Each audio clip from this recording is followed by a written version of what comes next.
Hello students, this is Dr. Dipali Jat here and I am an assistant professor in the Department of Zoology at Sagar University.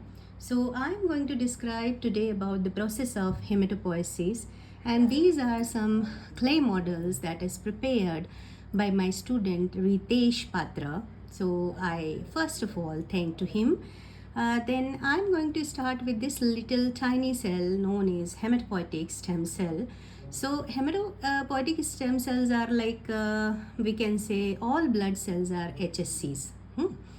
Then in the human hematopoiesis, basically this one is the formation and development of red and white blood cells that begins in embryonic yolk sac during first week of development.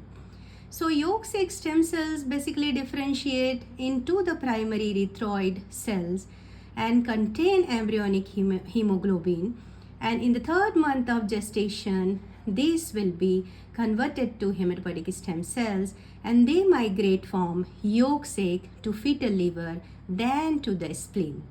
So fetal liver and spleen have major role in hematopoiesis process, and after that the differentiation of HSCs in bone marrow, they become the major factor in hematopoiesis. So these are hematopoietic stem cell. And HSCs are multipotent or pluripotent cell that differentiate and generate erythrocyte, granulocyte, monocyte, mast cells, lymphocyte and megakaryocyte. Then these multipotent stem cells will differentiate into the common lymphoid progenitor cell and common myeloid progenitor cell.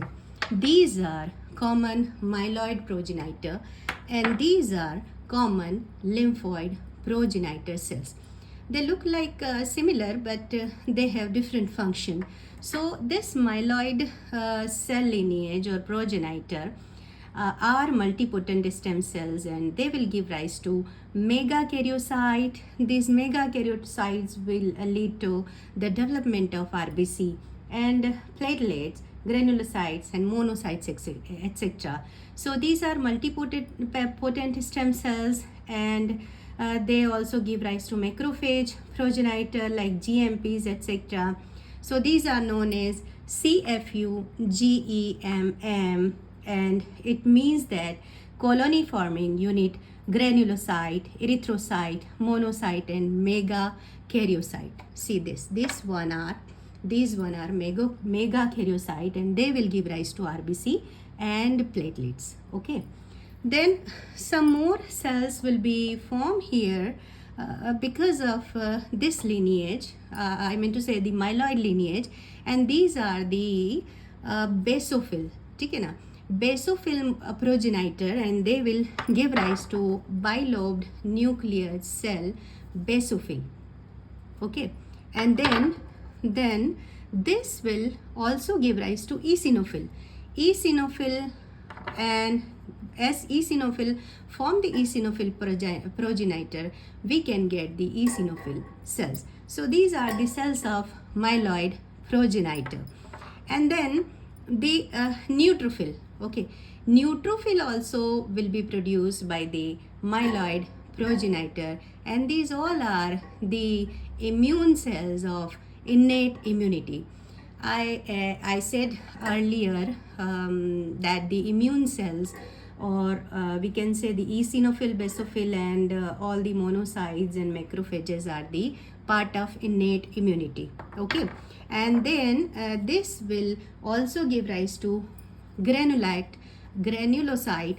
monocyte progenitor, and this will produce further the monocyte cells. Okay, monocyte, it contains semicircular nucleus. Okay, so shape are a little bit different, but functions, yes, lineage is same, but function are also different. So another one we can say is the lymphoid progenitor, and lymphoid progenitor will give rise to natural killer cell. This is the natural killer cell, and see, natural killer cells scan your body for stress, and this is having a rapid first line defense system. So these are very important, and these are also known as cytotoxic white blood cells. Okay, then this will also give rise to dendritic cell. These are dendritic cell, and this is generated from lymphoid progenitor. Dendritic cells are commonly found in skin, lungs, and gut, and they are bridge between innate and adaptive immunity. They capture antigen and present it to major histocompatibility complex, and they will activate further the T cells. Okay, then this lymphoid progenitor will also give rise to T cell progenitor. These are the T cell progenitor, and T cell progenitor are further play an important role in the adaptive immunity, and these are of two types. One is T cytotoxic cell, and another one is T helper cell. And T helper cell will form CD4 plus lineage. However, T cytotoxic cell will form the CD8 plus lineage.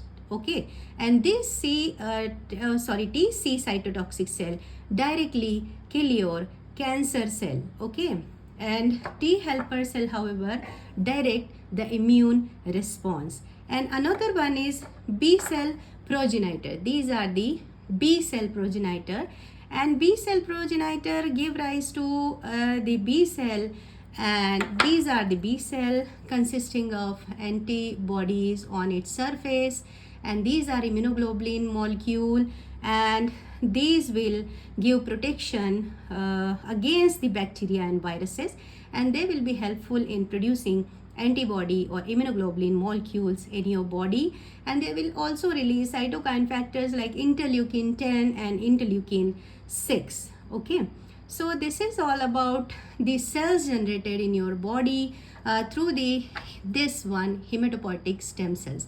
So that's it, and have a nice day.